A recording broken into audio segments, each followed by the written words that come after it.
Hello friends, இன்றைக்கி நம்மளோட வீடியோவில் மெடிக்கல் கோடிங் எக்ஸாமை பற்றி தான் டிஸ்கஸ் பண்ண போகிறோம்.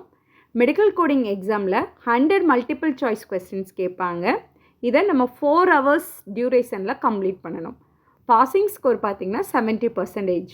ஸோ 70 மார்க்ஸ் எடுத்தோன்னா நம்ம எக்ஸாமில் பாஸ் ஆகிடலாம். இந்த எக்ஸாம் போத் ஆன்லைன் ஆஃப்லைன் ரெண்டுலேயுமே கண்டக்ட் பண்ணுறாங்க. Medical coding exam like open book exam மாதிரி தான். இதில் நமக்கு CPT manual, ICD-10 manual, HCPCS level 2 manual மூணையுமே நமக்கு ப்ரொவைட் பண்ணிடுவாங்க. நம்ம அந்த புக்கை ஓப்பன் பண்ணி கோட்ஸ் ரெஃபர் பண்ணி தான் எக்ஸாமில் ஆன்சர் பண்ண போகிறோம். சிபிடி மேனுவல் கிளியராக இருந்தாலே நம்ம கோடிங் எக்ஸாமில் ஈஸியாக பாஸ் பண்ணிடலாம். ஏன்னா சிபிடி புக்கில் இருந்து அபவ் 60% கொஸ்டின்ஸ் கேட்குறாங்க.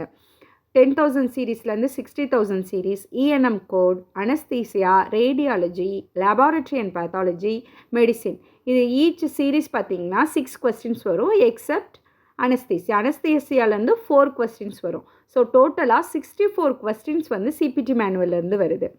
அடுத்து அனாட்டமி, மெடிக்கல் டெர்மினாலஜி, இது ரெண்டுலேருந்து பார்த்திங்கன்னா 8 கொஸ்டின்ஸ் கேட்பாங்க. ICD-10 5 questions, HCPCS level 2 3 questions.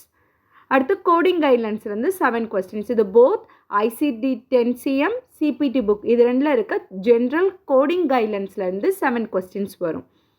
அடுத்து கம்ப்ளைண்ட்ஸ் அண்ட் ரெகுலேட்டரிலேருந்து 3 கொஸ்டின், கேசஸ்லேருந்து 10 கொஸ்டின். கேசஸ் பார்த்திங்கன்னா லாங் கொஸ்டினாக இருக்கும்.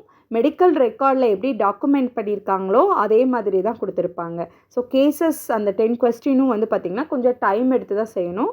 ஸோ நிறையா ப்ராக்டிஸ் பண்ணிங்கன்னா ஈஸியாக அட்டன் பண்ணிடலாம். மெடிக்கல் கோடிங் எக்ஸாமை பொறுத்த வரைக்கும் டைம் மேனேஜ்மெண்ட் ரொம்ப இம்பார்ட்டன்ட். ஒரு கொஸ்டினுக்கு 2.4 மினிட், ஸோ 100 கொஸ்டினுக்கு 240 மினிட்ஸ். ஸோ 4 ஹவர்ஸில் நம்ம ஈஸியாக 100 கொஸ்டின்ஸ் அட்டன் பண்ணிடலாம். மெடிக்கல் கோடிங்கை பற்றின கைட்லைன்ஸ், அதுக்கப்புறம் எப்படி இந்த மேனுவல்ஸ்லாம் யூஸ் பண்ணி கோட் பண்ணுறது, மெடிக்கல் டெர்மினாலஜி, அனாட்டமி, இதெல்லாம் நல்லா அண்டர்ஸ்டாண்ட் பண்ணிவிட்டு நல்லா ஃபெமிலியராக இருந்தீங்கனாலே நம்ம ஈஸியாக எக்ஸாம் பாஸ் பண்ணிடலாம்.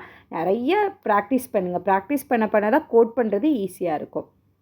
மெடிக்கல் கோடிங் எக்ஸாமை பற்றின அப்டேட்ஸ் தெரிஞ்சுக்கணுன்னா என்னோடய சேனலை மறக்காமல் சப்ஸ்கிரைப் பண்ணிக்கோங்க.